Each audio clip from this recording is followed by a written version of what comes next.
Continuamos con el módulo Los libros históricos. En esta oportunidad vamos a entrar a la lección número 18.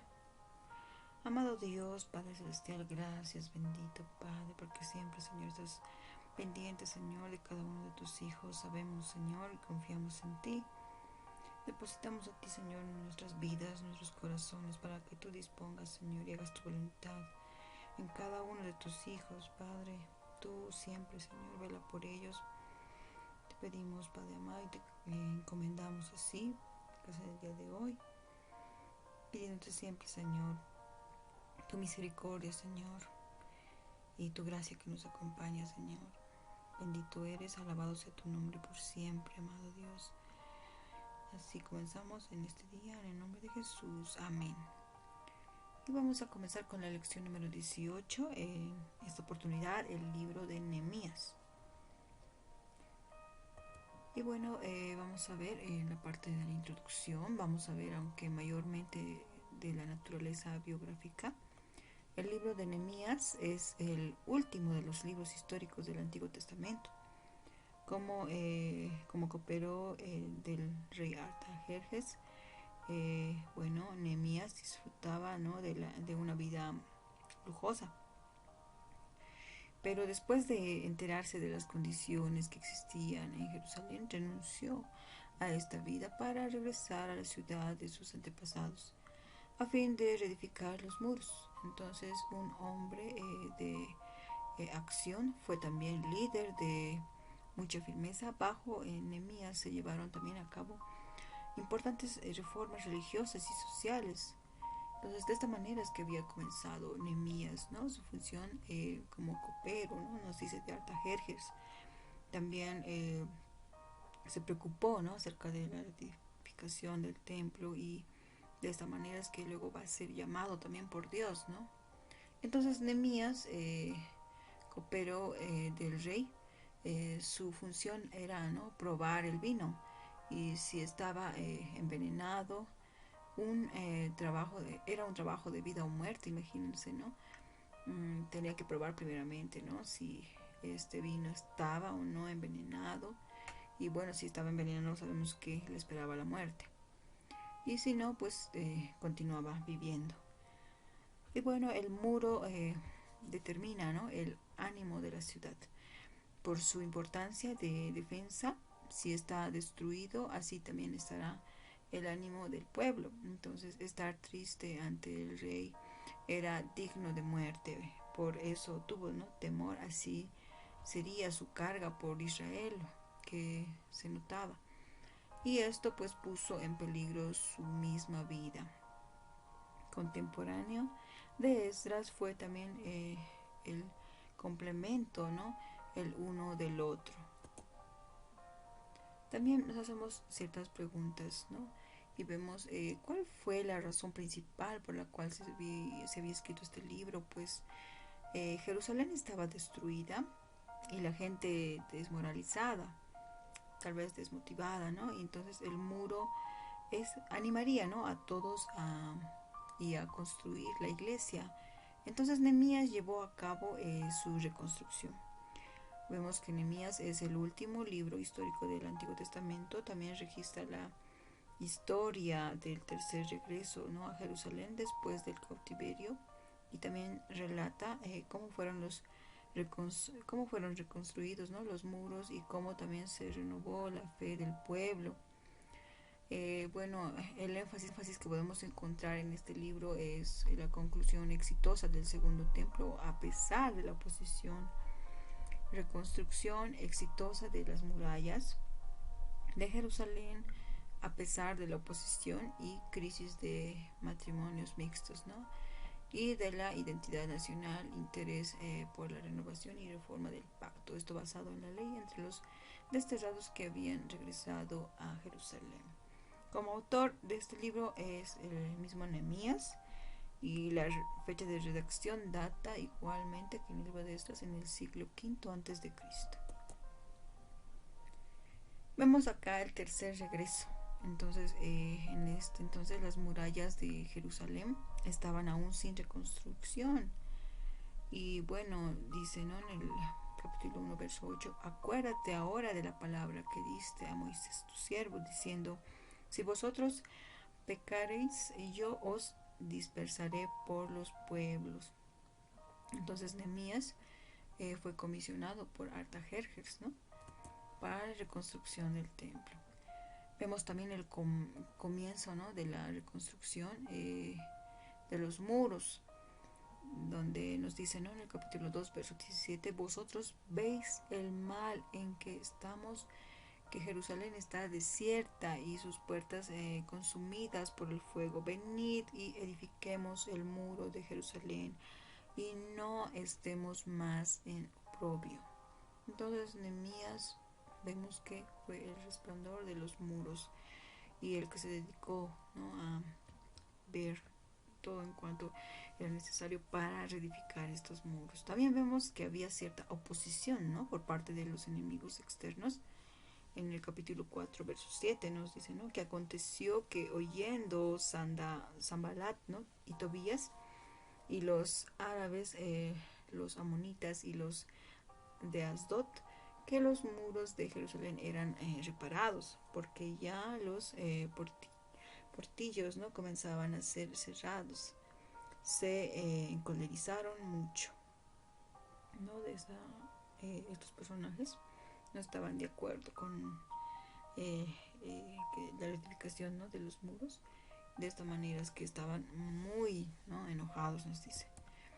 Y bueno, vemos también que en el capítulo 5 les dice, ¿no?, reprendí a los nobles y a los oficiales y les dije, exigís interés cada uno a vuestros hermanos, y convoqué contra ellos una gran asamblea.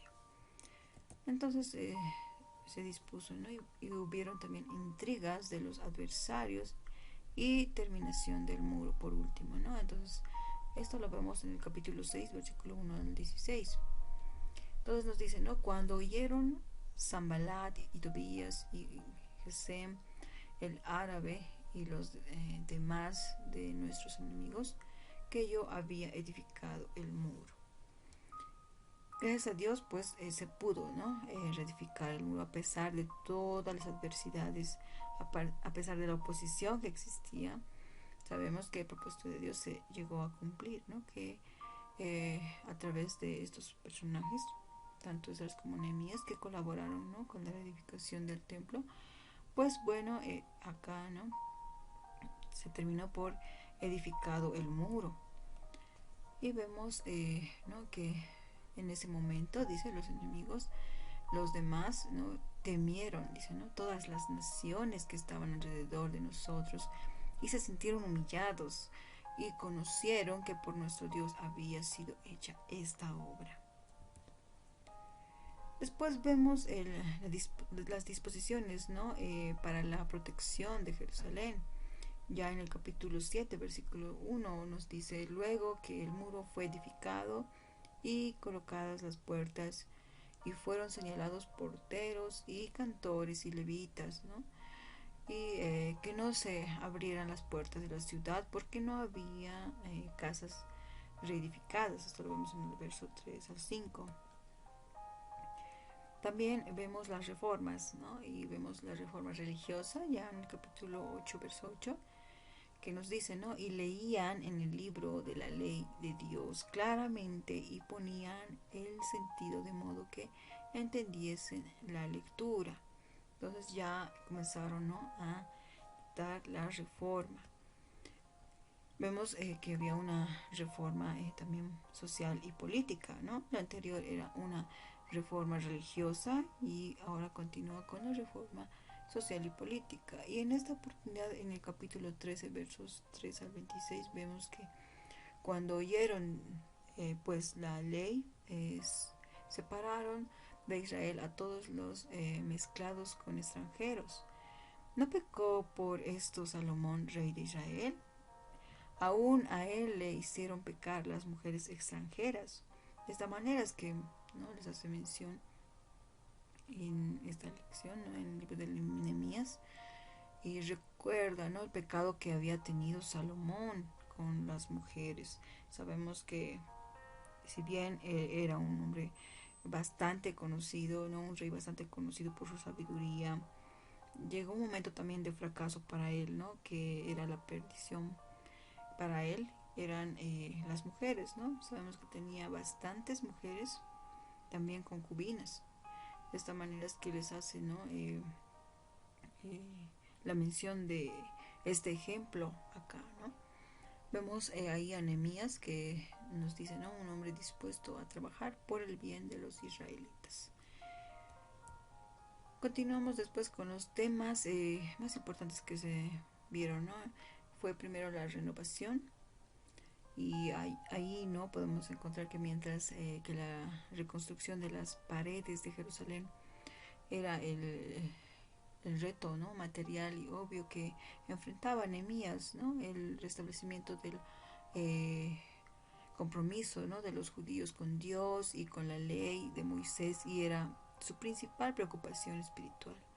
Entonces Nehemías captura la respuesta dramática del pueblo, ¿no? A la lectura de la ley que hizo Esdras, y ellos confesaron sus pecados, ¿no? Y voluntariamente una vez más se comprometieron a sí mismos al pacto de Dios. Tiempo después, durante una segunda visita de Nehemías, consistieron en apoyar al templo, honrar al sábado, ¿no? Y divorciarse de sus esposas extranjeras. También vemos algo muy importante, la oración, ¿no? Vemos la oración esencial para cualquier obra de Dios, ¿no? Y Nehemías fue un líder, modelo, ¿no? Que iniciaba sus planes solo después de consultar a Dios. Era un hombre de oración. Eso nos va a decir en esos pasajes, ¿no? Que vamos a ver después. Sus esfuerzos fueron también ricamente bendecidos por Dios. También hablamos acerca de la oposición, ¿no? Y bueno, en la tarea de Nehemías de reconstruir las paredes de Jerusalén, se enfrentó con una gran resistencia, ¿no? La cual fue vencida por la ayuda de Dios. No sabemos que todo es obra divina. Gracias, ¿no? Le damos a nuestro Padre, porque siempre está, ¿no? A través de cada... Él tiene siempre un propósito, y bueno, nosotros somos el medio por el cual no va a lograr esos propósitos. Y bueno, vemos, ¿no? Que estos personajes tenían al Espíritu Santo, ¿no? En ellos, y a través de ello podían ser guiados para poder cumplir los objetivos y las metas que Dios quería alcanzar con cada uno de sus, ¿no? miembros de su pueblo. Vemos las referencias proféticas también. Vemos que el libro de Nehemías era, bueno, el personaje era un hombre de oración, y bueno, él oró, ¿no? Apasionadamente por su pueblo. Y bueno, su celosa intención por su pueblo ante Dios pues prefigura, ¿no? A nuestro gran intercesor, que es Jesucristo, quien oró fervientemente, ¿no? Por su pueblo en su oración como sumo sacerdote. Esto lo vemos en Juan 17. Tanto Nehemías como Jesús tenían un profundo amor por el pueblo de Dios, el cual derramaba, ¿no? en oración a Dios, intercediendo por ellos ante el trono. Vemos la importancia del libro en la Biblia, pues Nehemías es un ejemplo de un líder valiente, ingenioso, ¿no? A pesar de miles de dificultades, pues él alentó al pueblo a oponerse, a trabajar, ¿no? Lo rápido que terminaron la reconstrucción de los muros ha sido también una inspiración para los creyentes a través de los siglos, que han tenido, ¿no? que emprender tareas de titanes, ¿no? Para la gloria de Dios.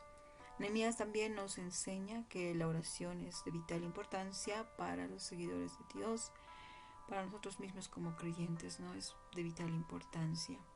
Y en momentos de gran dificultad, pues Nehemías sabemos que oró, nos dice, ¿no?